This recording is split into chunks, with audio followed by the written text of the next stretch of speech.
everybody, welcome back to my channel. The warm weather has finally arrived, so I wanted to do something quite summery. So I've created this toasted peachy coral tone makeup to match the top that I'm wearing. I've also incorporated a metallic icy pink on the centre of the eye to add a little bit of a fun sparkle. So let's get on with today's tutorial. I'm starting off with the Tatcha Liquid Silk Canvas Primer. As you know, I'm oily combination, so I'm applying this through the centre of the face to prevent my skin becoming too oily. If you have drier skin, they do have the balm version of this primer. And if you want to try Tatcha for yourself, at the minute they have a 20% site-wide discount. If you use the code FRIEND23, that will get you 20% off until the 25th of June. Moving on to foundation, I'm using the Shiseido Synchro Skin Self-Refreshing Foundation. This formula is oil-free and it contains SPF 30. The shade I have is Sand, which as you can see is quite yellow against my chest, which has a little bit colour. So I'm going to use a colour adjuster to make this a little bit warmer. This is from Temptu and it's in the shade Red. So applying one drop of this to my foundation will just change it up to be a little bit warmer, less yellow, so it matches the colour I've got on my chest. So after giving that a little mix, you can see it's a much better colour match. Before I apply my foundation, I'm going to take some bronzer and I'm going to take that down my neck because my neck also doesn't get much colour from the sun. So this is going to bronze it up to match my chest. As you can see, just a little bit goes a long way and the colour match is much better, which means I don't have to take the foundation down my neck, which I absolutely hate doing. If it was something like your wedding day, I would highly recommend taking foundation down your neck so everything matches really well and you have that flawless finish. But for everyday makeup, I really hate the idea of having foundation on my neck. It gets onto your clothes and as you can see, it's not really necessary. Once you've bronzed up your neck and everything matches, you don't have to wear foundation there. I'm just distributing some of that foundation across my face. I don't want to apply too much. The SPF that I like to use is by Dr. Jart and it has a little bit of coverage to it, so I only need a very light layer of foundation. To bounce that onto the skin, I'm using my dampened beauty blender. It's one of my favourite application methods for the most flawless finish. Even if you have quite dry skin, I feel like this is a great option because it doesn't drag up any dry skin. I know those of you that have quite deep set pores tend to find that the beauty blender skims over them, leaving them without any foundation, which makes the pores more visible. The trick with that is to go in with a brush and stipple over the top. It will press the foundation over this area and it will fill in and it will give you a much more seamless finish. You can of course go straight in with a brush over your entire face, but if you do suffer with any dry skin, note that that will make this a little bit more visible. I have a tiny blemish on my face which is a little bit on the red side because it's currently healing, so I'm going in with the Too Faced Born This Way multi-use sculpting concealer because it really packs a punch in pigment but it's not too heavy in its consistency, so I use this for any spot concealing. Off camera I filled in my brows using my Urban Decay Brow Blade and I will link the tutorial for this on screen for you now. As requested, I am creating another tutorial using the Anastasia Beverly Hills Cosmos palette. I always like to start with a transitional shade, which is the shade that we're going to take the highest on the eyelid. This means any shade that we use after this will blend into this shade. Rather than blending in more intense shades and then trying to lighten it towards the brow bone, start with your lightest shade. And this shade is called Space Dust and this is a matte sandstone colour. So use any shade that is almost like a nude fleshy tone that works with your skin tone. The brush I'm using is the 202 brush by BK Beauty. These are synthetic, cruelty-free and vegan friendly. Going back to the eyeshadow palette, I'm now taking the shade Comet, which is one of my favourites in this palette. This is a matte toasted peach tone. And using the BK Beauty 203 brush, I'm patting this onto the mobile lid on the outer third of the eye, and then I'm also going to pat this on the inner corner of the eye. They will meet at the centre where the socket line is, but we're going to leave a section of the lid in the very centre with no colour on at this stage. Use what's left on your bristles to pat that colour up into the transitional shade that we've already applied. And then go back in with your 202 brush and just soften everything, making sure there's no seams between these two tones. Dipping your 203 brush back into Comet, we're now patting this on the inner corner. You can go over the eye crease slightly, just make sure it softly blends in to sandstone that we've already got through the socket. Then use what's left on your bristles to pat that through the centre of the socket above the gap that we've already created. You can see how beautiful these matte eyeshadows are. They're not patchy at all and they blend like butter. They're so lovely and super pigmented. We're going to use an oldie but a goodie. This is the NYX Jumbo Eye Pencil in Milk. This was a firm favourite of mine back in the day when Halo Eyes first came about. Put this onto the area that we've left blank on the centre of the lid. So this should be in line with the pupil of your eye when you're looking directly straight into a mirror. Then we're going to use our BK Beauty brush in 207, which is a bit like a pencil brush. It's a little bit more dense. And we're going to use this to soften and blend in the white milk pencil. Now the idea is to keep it where we've placed it and then gently buff out the seams of it into the Comet shade. If we start blending it out too far, we'll lose all the colour that we've placed on the inner corner and the outer corner of the lid. So use a soft stippling motion over the top to blend the seams of this into Comet.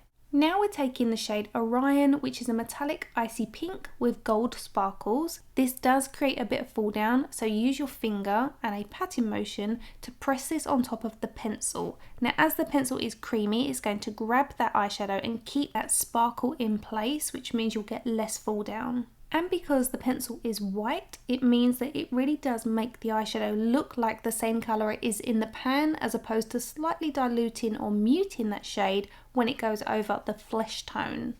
So really try to use a white base underneath, make sure it's something that's slightly creamy, and then it will help keep your metallic finish in place. I've cleaned the bristles of my 207 brush, so I can now use it with the shade Comet to place this underneath my lower eyelash line on the outer corner, and then I'm going to take my Sigma E21 brush to apply this on the inner corner of the eye across the tear duct area. We're going back in with our 202 brush, which as you can see has sandstone left in the bristles, which helps with the blending.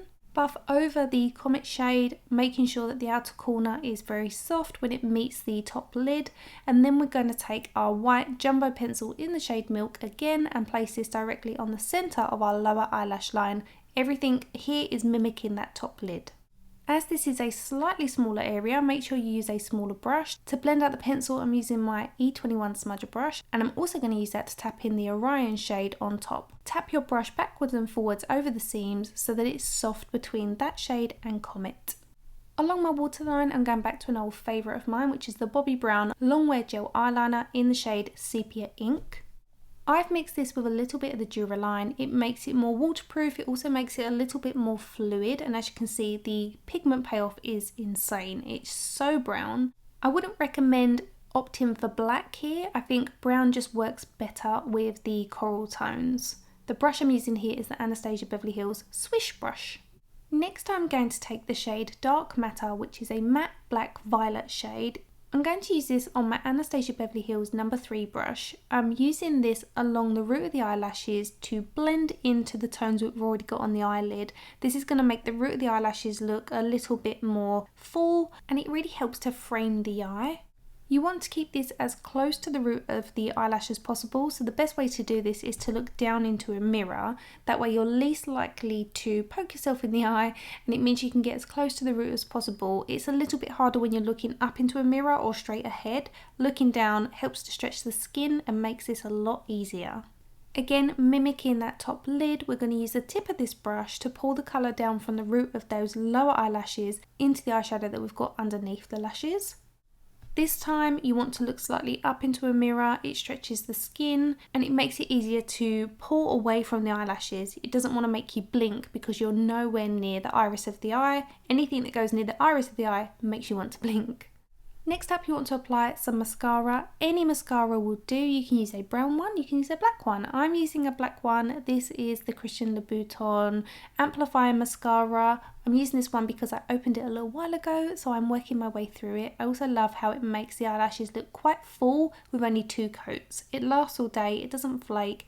Yes, it's expensive, but do I love it? Yes, so it's worth it. Does that mean you need to buy it? Absolutely not. Would I recommend it? Yeah, I love it. I think sometimes it's nice if someone wants to buy you a birthday treat and they don't know what to get you. It's something you can put on your list. I think it's about £45, but it does last ages, and as you can see with just 2 coats, it does give a lot of volume and drama. I've got the fluffy finish, but I now want to take it to a slightly spiky finish. I feel like from a distance this is such a pretty look, and it means it's super easy to achieve with just a handful of small individual lashes. All you do is place these a few millimeters apart from one another, work from the outside corner towards the inner corner. You can adjust the length of these. They come in various sizes. I ordered some really cheap packets off of SHEIN or SHEIN, however you pronounce it. They cost me about £1 per box and they come usually in around 3 different lengths. So if you're somebody that doesn't necessarily get on with strip lashes, or you find ribbon lashes a little bit on the difficult side to wear, this is a really effective way of creating a bit of length and a bit of a flirty finish without being too fluffy. I love this finish. From a distance, it's super effective. So now I've finished with the eye makeup, I'm going to move back onto the skin. I'm taking the Huda Beauty Faux Filter Concealer. This is one of my favourites. I'm using the shade Coconut Flakes, and using one of my BK Beauty brushes, I'm buffing this on along where the eye naturally dips. This happens as we start to age. Sometimes it depends on how prominent your eye bone is. But lightening this area gives the illusion that it doesn't sink quite as much. The brush I am using is the 206 brush, and all of them are synthetic, so they work great with creams and liquids and powders. So I know I keep mentioning it, but if you want to use my discount code, you can get 10% off site-wide on BK Beauty brushes, whether you're in the UK or the US. To sculpt the face, I'm going to use my Nude Sticks Nudies Matte in the shade Bondi Belle, which is the sister shade to Bondi Bay. I know some of you are still only learning that they've brought out a cooler shade than Bondi Bay. So if you found that the Bondi Bay was a little bit too orange for you, then give Bondi Belle a try. Again, I have a discount code, so if you guys want to try Nude Sticks, Shonagh Scott will get you 10% off site-wide. The brush I'm using here is the IT Cosmetics Heavenly Luxe Perfection No. 7 brush. I've used these for so many years, I have so many of them. It's not a super affordable brush, but it is an investment that is so worth investing in. It's dual-ended, again it's synthetic, so it works with creams, powders and liquids.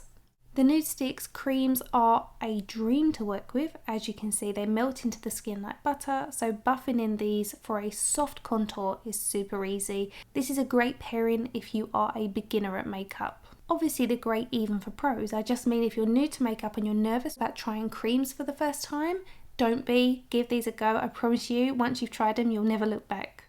To set the skin, I'm going to use a finishing powder by Charlotte Tilbury. This is the Airbrush Flawless Finish Powder in Fair, and I'm using a LH Cosmetics Velour Powder Puff to press this onto the skin. If you're super oily, then use something like the Laura Mercier Translucent Powder or the Huda Beauty Baking Powder, because those are more heavy duty when it comes to setting.